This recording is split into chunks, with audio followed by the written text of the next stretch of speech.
Online car enthusiasts seem to really love the FD RX7 and love to hate the RX8, but no one really seems to give much of a thought towards the one that really started the whole lineup, the FB. The FB, the first gen RX7, but not the first rotary car to ever come from Mazda. There was the Cosmo and a few other Japanese specific models, and the rotary engine pickup, I believe, came before this as well, but the FB is the first of the RX line. And yes, the first one is FB. There was no FA for whatever reason, though this is not quite the first RX. I'm contradicting myself at the beginning of the video. Isn't that great? Let's continue down this path. The first RX7 was actually a Japanese specific model that was known as the SA22C. I know, it just rolls off the tongue. This is actually like a facelift of the SA22C that was then brought over to North America. We didn't really get the SA22 except for a special edition that was sold in very, very limited quantities. So this is the Series 2, which we got from 1981 to 1983. Pretty short run, really. This particular car is the GSL SE trim level. It weighs 2,300 pounds, has a 5-speed manual, disc brakes all around, a clutch type LSD, and a 1.3 liter 13B Resi engine, R-E-S-I, which stands for, hilariously, Rotary Engine Super Injection. Not fuel injection, super injection. This thing, it doesn't just inject the fuel, it super injects it. This thing is so injected.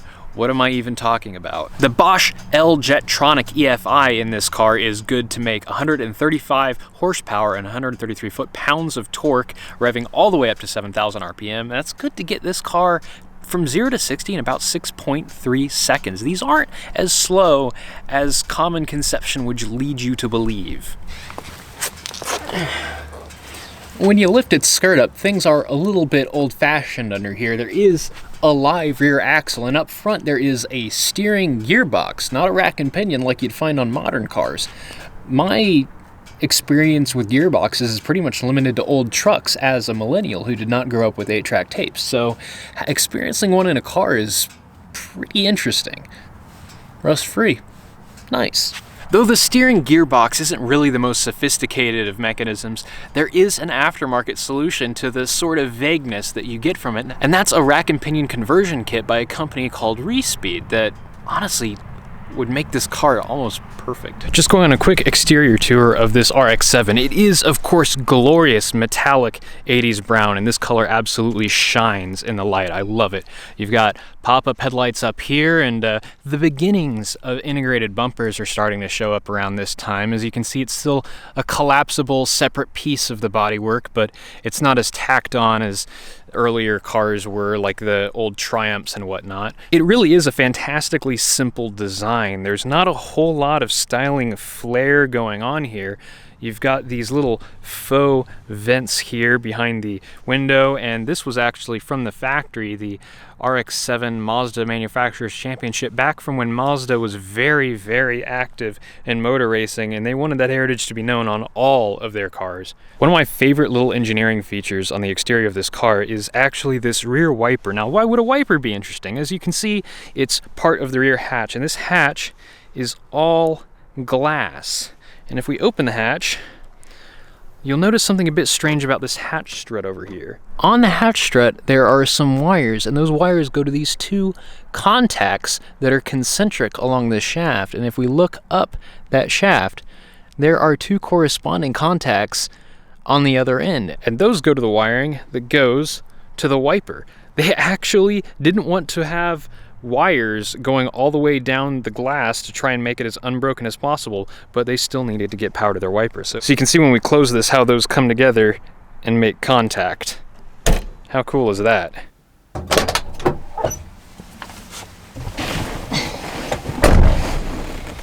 So what's this car all about? Well, the easiest way to think of this thing is as an older NA Miata coupe. It actually kind of drives similar due to its lightweight and similar power to weight ratio. It is a little bit heavier, 2,300 pounds, but an extra 30 horsepower over an NA. Similarly, the ergonomics are great. The shifter falls to hand great. The steering wheel's a good size. All the sight lines are amazing. Visibility out this thing, I mean, it's all glass. These seats are pretty comfy and supportive, though not really the best at holding you in corners, but the interior here is just so wonderfully 80s. I absolutely love this thing. There's not really much to say here. It is exactly what it seems to be on the surface. It's a 2-door, 2-seat coupe with a hatchback and enough room in the back for moderate amount of stuff, and it is incredibly fun to drive. Just because its purpose is sporting doesn't mean that this car is completely devoid of luxuries. You've got air conditioning, power windows, cruise control, power mirrors. There's pretty much everything you'd need. And also, you've got this vented sunroof. If you twist this knob, pops up in the rear, and then you can pull a latch and actually remove the entire roof panel, which I am not going to do. I absolutely love this radio. It straight up looks like an old piece of hi-fi equipment, and it feels so nice. All these buttons are so nice and tactile, and you've got some knobs and this absolutely wonderful equalizer down here that just, very nice movement. Yes, that's the stuff. But despite the radio being here, down here in the center console is actually the fader from front to rear, left to right, or you can just kind of go wow, wow, wow, wow, make the audio move all around the cabin, which is very odd thing to put down here. At first I thought that was like a control for the mirror or something, but nope, it's the radio fader. Something else really interesting in the center console is not the shift knob, but the shift boot. At first I just thought this was a normal cloth shift boot, but it's actually formed rubber that's meant to look like leather, I suppose. It's got stitching molded into it here, and this wave shape is actually molded into the rubber itself. It's very strange, and you can see how it behaves when it moves. It's sort of like an old accordion style, really 80s shifter, but trying to look a bit more contemporary, I guess, a little bit fancier. It's charming. It's certainly charming. I absolutely love that. Look at the way this mirror is mounted. It's on a spring-loaded shaft that comes forward from the dome light. Then it's got this stopper that just kind of sits against the glass to fix it in position. I mean, what a strange way of doing things. I get it. It means that you can replace the glass without having to worry about any adhesives, which is super clever, but what a funny thing. Also, this frankly innovative map light back here is off in the middle, but there's no obvious switch for it. What you actually do is tilt it towards the side that you want to read a map on, and it turns on, which is, I love it. I love this almost as much as the crazy tentacle one that you get in Fox Body Mustangs. So apart from a couple small anachronisms, the interior and exterior of this car are pretty much what you'd expect. There's not a whole lot of surprises there. The thing that makes this car, of course, is the engine. That's the weird thing about it. You've got the spinning Dorito. What is it like? Well, no automated gubbins or separate shoulder and lap belts or any of that. All right, got it in neutral, and here we go. I love the noises that it makes. It's sort of like a popping in a tin can. It's not like a powerful sound or anything like that. It's just so unusual. It kind of sort of reminiscent of a 2-stroke dirt bike or something. So let's just get out of this roundabout here and yeah. So this car had issues with the power steering, so it was simply yeeted. There is no power steering anymore, which really, in a $2,300 pound car, is not that big of a deal. I mean, as soon as you're moving, it's a non-issue, but even moving into parking spaces, I mean, come on, just it's arm day. Deal with it. For quite a time, I actually daily drove a Jaguar XJS, which is a 4,000 pound car, also with no power steering. That was interesting.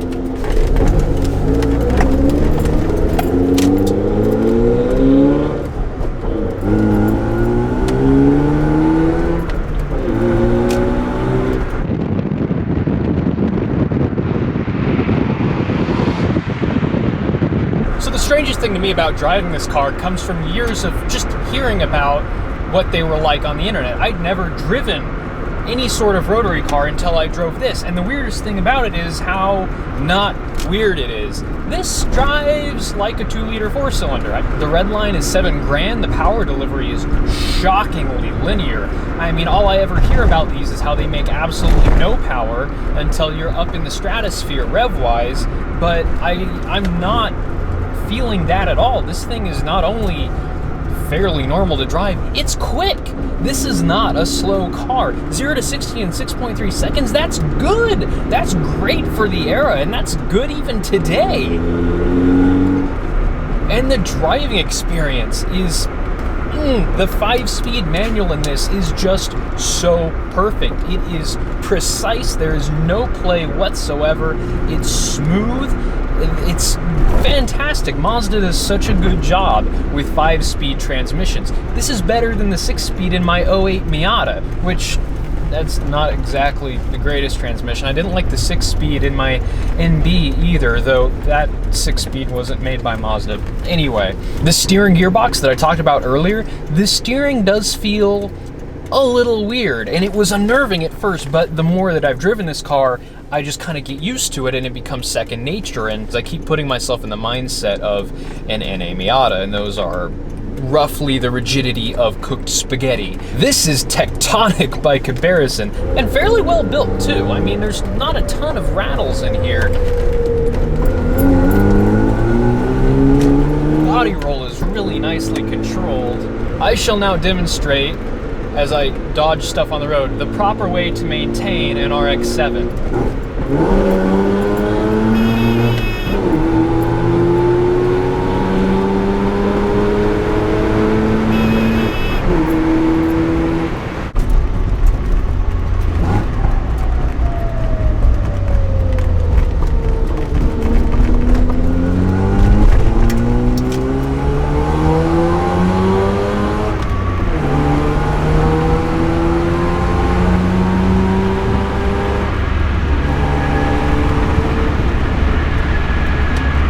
Just heard there is the red line. It has an audible red line because Mazda thought, well, the rotary engine is so smooth, people might not realize that they're hitting that red line, so they gave it a buzzer at 7,000 RPM. And the best way to make sure that your RX-7 has a long and happy life is to make sure that buzzer goes off at least 1 or 2 times every time you get in the car.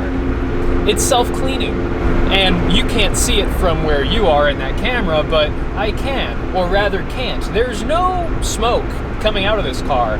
The cloud of blue, oily smoke that supposedly follows every RX-7 like a demonic force of nature, straight up not present.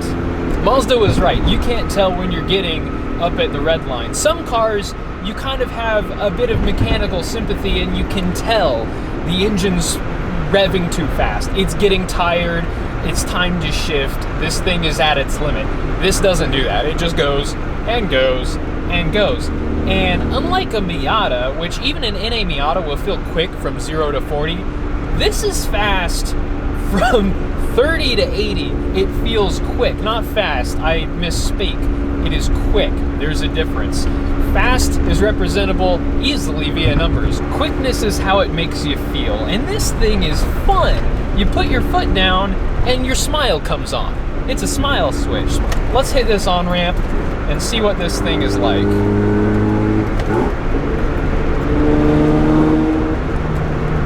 Okay. I'm gonna... I love the exhaust pops. I'm gonna kind of ease into it here. These tires are pretty wallowy, but the car itself feels planted. There's a lot of sidewall going on here, and not the greatest compound. Oh, man.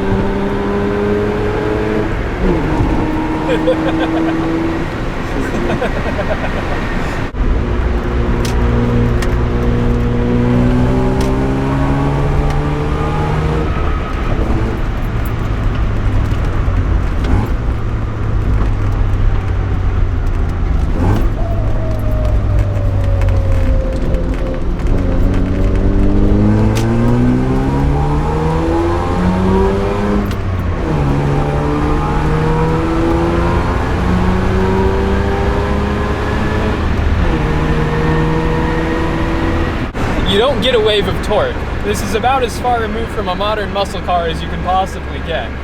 But you do get something else, and it's a little bit less tangible, but it's just as much fun.